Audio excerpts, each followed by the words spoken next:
Hi, this is Sive Morten with the daily update on EuroFX. I post my exclusive market overviews with the key political and economical events, charts and important levels on the ForexPeaceArmy.com forums weekly. This short video is a response to rapidly changing situation on the currency markets and should help you to stay on top of the game and be profitable. I suggest you to visit ForexPeaceArmy.com forum and read my analysis for the week before watching this daily video. Welcome back, everybody. So let's take a look again on the Forex market. Situation develops really fast. As recently as Jerome Powell speech was, Christine Lagarde also talked about the situation in the economy, so investors come to conclusion. Actually, we talked about this previously, that in July, European Central Bank should raise rate for the first time for a long time. So the question is how rate will change, so 0.5% or 25 basis points only. Well, of course I could be wrong, but taking into consideration how fast European Central Bank pushed the back pedal in the question of the quantitative tightening program, is closing the PEPP program, when they see that the default spreads of the highly indebted countries such as Greece, Spain, Italy is rising significantly to Germany, they very fast played it back and said, well, we will continue some support, so it means that we will switch off the printing machine, but not totally, or we from time to time still will be put it on.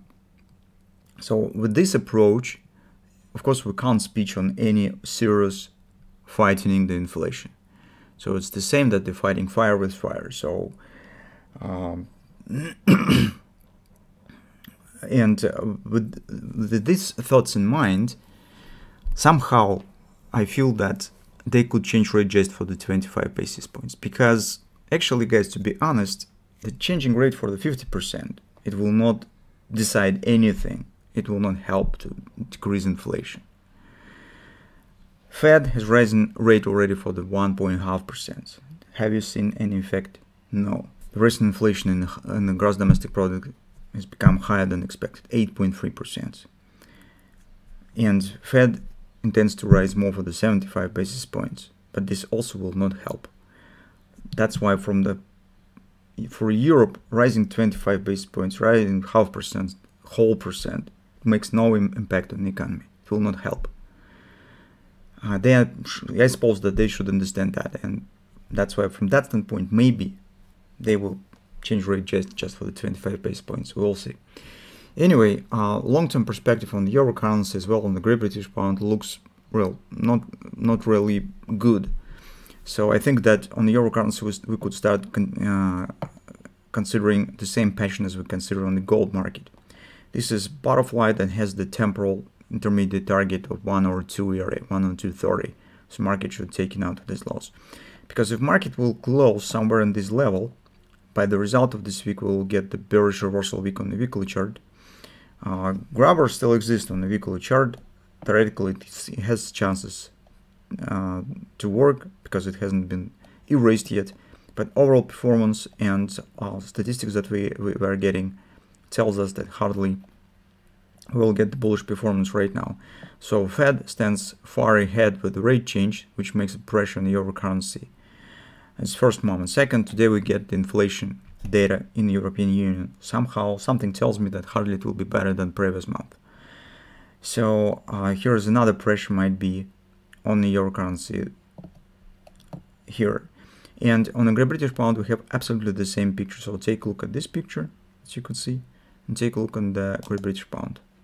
Very similar. So this lows just on the euro currency right there, but overall performance with the confidence, reaching confidence, pullback and moving down also looks not very good. I suspect that cable also will drop below this lows, keep going lower. The problem with this pullback is just the XOP, because this is weekly target, and weekly oversold. So once market is now abandoning this area, be prepared for the further acceleration, because in the Great Britain situation stands even more difficult than in the European Union.